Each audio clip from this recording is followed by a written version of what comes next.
शायद वो ये कहते कि हमारे हायर एजुकेशन के अफसरों में 30% बढ़ोतरी करने का ये काम इस सरकार ने किया है। We have increased the number of universities from 760 to 1,293. I am not saying anything without evidence. The number of higher education institutions has been increased from 51,534 to 64,896. इसी सरकार ने ट्राइबल्स के लिए एकलव्य विद्यालय भी बनाए और इसी सरकार ने national education policy 2020 lie, which is a game changer and which should have happened actually. वो एक आपका अधूरा काम और आपका पाप था। उसका नॉमेनक्लेचर भी गलत था। Human resource development is a nomenclature used in the corporate sector and other places to refer to personnel management and you had made young children prisoners of the subjects chosen for them in class 12 by their parents, by their guardians, by their elders. NEP 2020 has liberated our adolescent children from these subjects that they took up for class 12 and given them an aptitudinal freedom. अर्थात यदि कोई माता पिता अपने बच्चे को 12वीं कक्षा में 12वीं जमात में मेडिकल के सब्जेक्ट चुनने के लिए इसलिए हिदायत देते हैं कि उन्हें ये उम्मीद होती है कि वो आगे चल करके डॉक्टर बने और किसी कारण वो नहीं बन पाता, तो पिछले जैसे हालात नहीं कि वो बीएससी भी उन्हीं मजमून में करेगा, एमएससी भी उसी सब्जेक्ट में करेगा, पीएचडी भी उसी सब्जेक्ट में करेगा, ना चाहते हुए भी he becomes prisoner of the subjects. Here we have entry exit. अगर वो डॉक्टर नहीं बना और उस डॉक्टर बने बगैर वो सब्जेक्ट्स को आगे अध्ययन जारी नहीं रखना चाहता तो वो लिटरेचर में जा सकता है, मैथमेटिक्स में जा सकता है। There is a democratisation of higher education across the country. और इतना ही नहीं, यही वो सरकार है जिसने मेडिकल एजुकेशन में भी, क्योंकि मेडिकल एजुकेशन के हवाले से बात हो रही है, एम्स की संख्या 7 से लेकर 22 तक बढ़ा दी। गवर्नमेंट मेडिकल कॉलेज की संख्या 387 से 844, एमबीबीएस सीट 51,300 से 1,39,000, पोस्ट ग्रेजुएशन सीट्स 31,100 से 86,300 तक। अब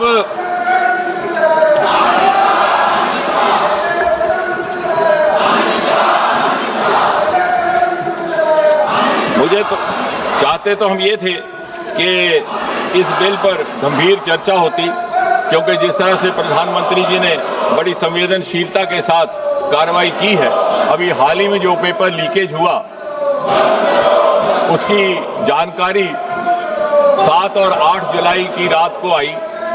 12 तारीख को सीबीआई को सौंप दिया गया। तुरंत 13 व्यक्ति हिरासत में ले लिए गए।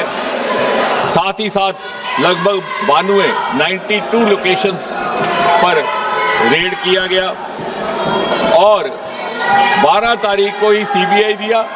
और मुझे कहते हुए तसल्ली है कि कल चार्जशीट फाइल हुआ और आज से वो ट्रायल भी शुरू हो गया इस नए कानून के तहत, जिसके अनुसार पूरा का पूरा फैसला 5 महीने में मुकम्मल हो जाएगा। पहले 2 महीने में इन्वेस्टिगेशन, इंटेरोगेशन और अगले 3 महीने में एंड इसलिए जब आप इसके अतिरिक्त अगर आप युवाओं की बात करते हैं तो इसके अतिरिक्त सरकारी नौकरी की मानसिकता से बाहर निकालने का काम और अन्य विकल्प भी इसी सरकार ने पैदा किए। जब आपने सरकार छोड़ी तो इस देश में स्टार्टअप की संख्या केवल 350 थी, आज बढ़कर के 2,30,000 से ऊपर हो गई। हम तीसरे दर्जे पर आन खड़े हो गए। और इसलिए बहुत समय ना लेता हुआ मैं सीधा इस बजट के विषय में थोड़ी एक बात करके अपनी बात को समाप्त करूंगा, क्योंकि आप इस समय आपका भी उस तरह का नहीं है।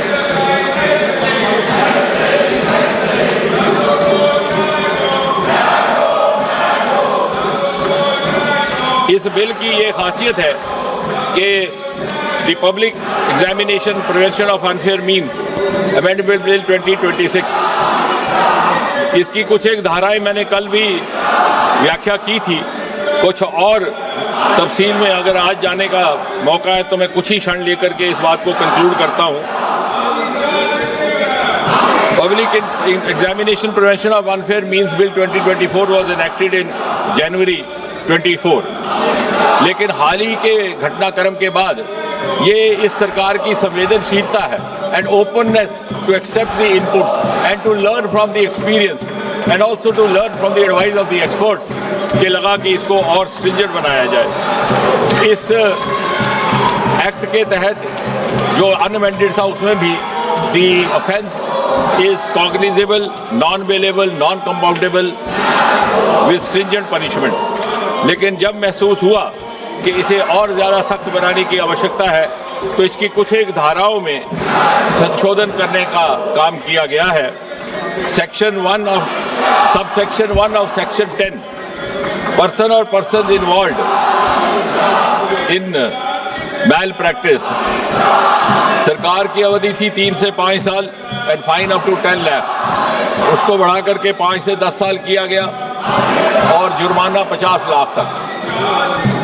सर्विस प्रोवाइडर, जिसकी परिभाषा मैं कल दे चुका हूं इन माय इंट्रोडक्टरी रिमार्क्स, उनका फाइन था पहले 1 करोड़ तक, उसे बढ़ा करके 5 करोड़ कर दिया गया और उनको 4 साल के बजाय 8 साल तक कोई और एग्जाम कंडक्ट करने पर बाधित कर दिया गया।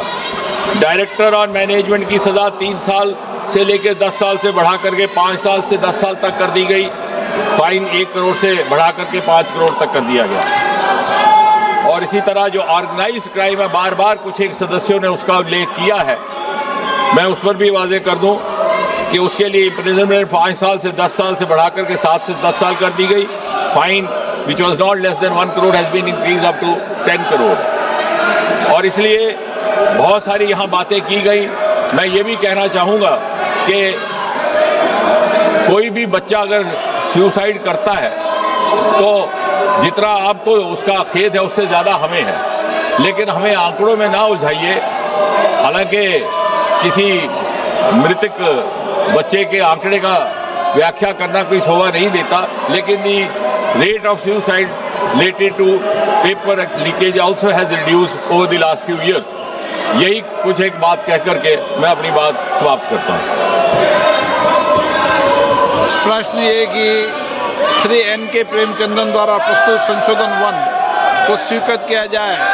जो सदस्य इसके पक्ष में हाँ गए, जो सदस्य विरोध में ना गए, मेरे विचार में निर्णय ना वालों के पक्ष में, ना वालों के पक्ष संशोधन स्वीकृत हुआ।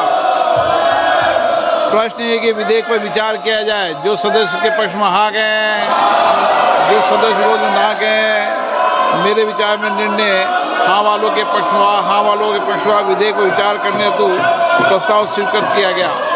अब सभा विधेयक पर खंडवार विचार करेगी। निम्नलिखित मान्य सदस्यों के इस विधेयक पर विभिन्न खंडों में आए संशोधन हैं। श्री N.K. प्रेमचंदन, विशाल पाटिल, प्रोफेसर शौकत राय, डीन कोरिया, नीरज मौर्य, आनंद भदौरिया, श्याम कुमार बर्वे, के राधाकृष्णन, E.B. बिडन, लालजी वर्मा, राजेश रंजन, बेनी मेनन, शफी परमबिल, अजय कुमार सिन्हा, मनोज कुमार, शशिकांत सेंथिल, DM कतिर आनंद। मेरा अनुरोध है, अगर आप सब अपने अपने संशोधन प्रस्तुत करना चाहते हैं तो अपने अपने स्थान पर चले जाएं, तो मैं सभी खंडों के सभा के निर्णय के लिए एक साथ लेता हूं। जा रहे हैं आप? नो। प्रश्न है कि खंड 2 से 5 विधेयकांग बने। जो सदस्य के पक्ष में हाँ गए, जो सदस्य विरोध में ना गए, मेरे विचार में निर्णय हाँ वालों के पक्ष हुआ, हाँ वालों के पक्ष हुआ। खंड 2 से 5 विधेयकांग बना। प्रश्न ये कि खंड 1 अधिनियम सूत्र और विधेयक का पूरा नाम विधेयकांग बने। जो सदस्य के पक्ष में हाँ गए, जो सदस्य विरोध में ना गए, मेरे विचार में निर्णय हाँ वालों के पक्ष हुआ, हवालों के पक्ष खंड 1 अधिनियम सूत्र और विधेयक का पूरा नाम विधेयकांग बने।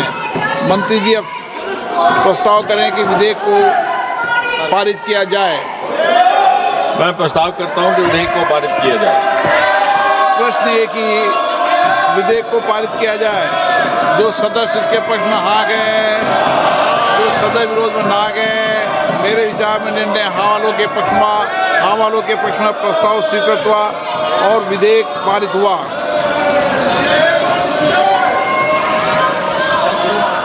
सभा की कार्रवाई कल गुरुवार दिनांक 30 जुलाई 2026 को 11 बजे तक के लिए स्थगित की जाती है।